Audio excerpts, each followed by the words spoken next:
پر میں چٹکلا سناتا ہوں نا کہ ایک آدمی نے چاول کی بوری پر چینی کی بوری پر چاول لکھا ہوا تھا. لوگوں نے پوچھا بھائی اندر چینی ہے باہر چاول, کہتا ہے مکھیوں کو دھوکہ دینے کے لیے, مکھیاں بہت بیٹھتی ہیں. تو لیبل کیا لگا دیا چاول کا, اندر کیا ہے چینی. تو ایسے ہی بہت سے لوگ لیبل یہ لگاتے ہیں کہ اہل سنت والجماعت, ہم سنی ہیں. لیبل انہوں نے سنی کا لگا دیا, اس فرقے کا لگا دیا جس کو ہم نجات یافتہ سمجھتے ہیں, لیکن اندر مال جو پڑا ہوا ہے وہ سنی والا مال نہیں ہے. تو یاد رکھو چاول کے لفظ سے کیا مکھی دھوکہ کھا سکتی ہے اور بوری پہ نہ آئے؟ تو کیا سنی کے لفظ سے فرشتے دھوکہ کھا سکتے ہیں؟ یہ معاذ اللہ اللہ دھوکہ کھا سکتا ہے جبکہ اندر مال سنی والا نہیں ہو؟ یہ ہو سکتا ہے کیا؟ تو اس لیے میں کہتا ہوں آپ ایک چیز ہو جاؤ, یا سنی ہو جاؤ یا شیعہ ہو جاؤ یا کچھ اور ہو جاؤ. کبھی ادھر جا رہا ہے کبھی ادھر جا رہا ہے, کبھی ادھر لڑک رہا ہے, محرم میں شیعہ بن رہا ہے, ربیع الاول میں بریلوی بن رہا ہے, رمضان میں انسان کا بچہ بنتا ہے.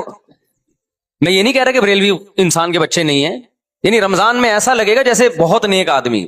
تراویح میں پہلے 3 دن دیکھو نا آپ.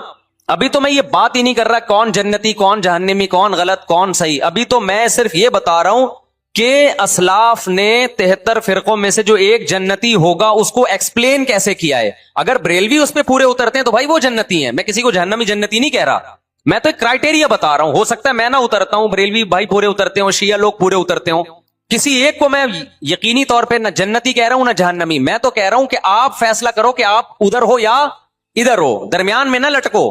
ایسا نہیں ہو سکتا ایک ٹانگ جہنم میں ایک ٹانگ جنت میں آپ کی, یا تو پورے ادھر جاؤ گے یا پورے ادھر جاؤ گے. کھوپڑی شریف میں بات آ رہی ہے کہ نہیں آ رہی ہے؟ تو نبی صلی اللہ علیہ وسلم نے فرمایا جنتی فرقے کی علامت ما انا علیہ و اصحابی, جس پر میں اور میرے صحابہ ہوں. اب نبی اور نبی کے صحابہ کس طریق پر تھے, کس ٹریک پر تھے, اس کو امام طحاوی رحمہ اللہ تعالی جو حنفیہ میں بہت بڑے محدث گزرے ہیں, امام ابو حنیفہ کے شاگردوں کے شاگردوں کے شاگردوں میں تھے, انہوں نے اس دور میں ایک کتاب لکھی عقیدہ طحاویہ کے نام سے, اور اس میں اہل سنت والجماعت کے عقائد اور ان کی بنیادی عقیدوں کو ایکسپلین کیا. ایک متن لکھا جو پوری دنیا میں مانا گیا, اور پوری دنیا کے علماء کا اتفاق ہوا کہ اہل سنت والجماعت میں داخل ہونے کے لیے ان عقیدوں کا ہونا ضروری ہے. اہل حدیث نے بھی مانا اس کو, اب اہل حدیث کی یونیورسٹی میں پڑھایا جاتا ہے, حنفیوں نے بھی مانا, مالکیوں نے بھی مانا, شافیوں نے بھی مانا, حنبلیوں نے بھی مانا, سعودی عرب کی یونیورسٹی میں بھی پڑھائی جاتی ہے. وہ لکھنے والے اگرچہ حنفی تھے لیکن وہ جو عقیدے تھے وہ سب کے ہیں. وہ اس سے اہل سنت غیر اہل سنت سے کیا ہو رہے تھے, ان میں فرق ہو رہا تھا. سمجھتے ہو کہ نہیں سمجھتے؟ اس کتاب کا نام کیا ہے؟ العقیدۃ الطحاویہ.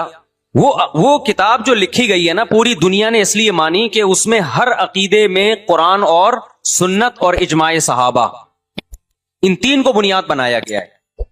قرآن سے ہو اور قرآن کی ایسی تشریح جو حدیث مانتی ہو, اور قرآن اور حدیث کی وہ تشریح جو صحابہ مانتے ہوں.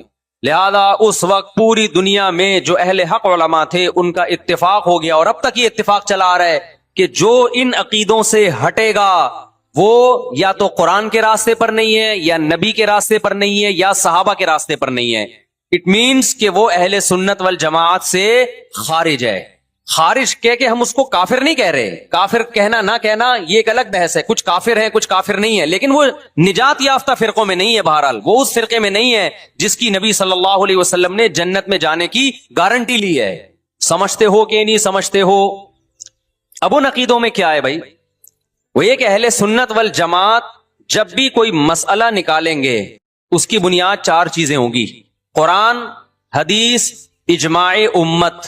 یعنی ایسی تشریح کبھی نہیں کی جائے گی قرآن و سنت کی جو امت کے اجماع کے خلاف ہو, کیونکہ امت حدیث میں بہت دفعہ یہ ہے کہ امت گمراہی پہ جمع نہیں ہو سکتی. آپ ایسی تشریح کسی حدیث کی کر رہے ہیں جو کوئی بھی نہیں مانتا اب تک, اس کا مطلب آپ گمراہی پھیلا رہے ہیں. اور چوتھی چیز ہے قیاس. بعض مسائل قرآن و حدیث میں واضح نہیں ہیں لیکن قرآن اور حدیث میں ان کی طرف اشارے ہیں, تو مجتہد کیا کرتا ہے کہ وہ قرآن و حدیث کے ان معنی اور مضمون میں غوطے لگا کے وہ مسائل کا استنباط کرتے ہیں, زمانے کے حساب سے نئے نئے مسائل اخذ کرتے ہیں. سمجھتے ہو کہ نہیں سمجھتے؟ تو 4 اصول اہل سنت والجماعت کے: قرآن سے مسئلہ نکالا جائے گا, حدیث سے نکالا جائے گا, اجماع امت سے, اور چوتھے نمبر پہ قیاس سے.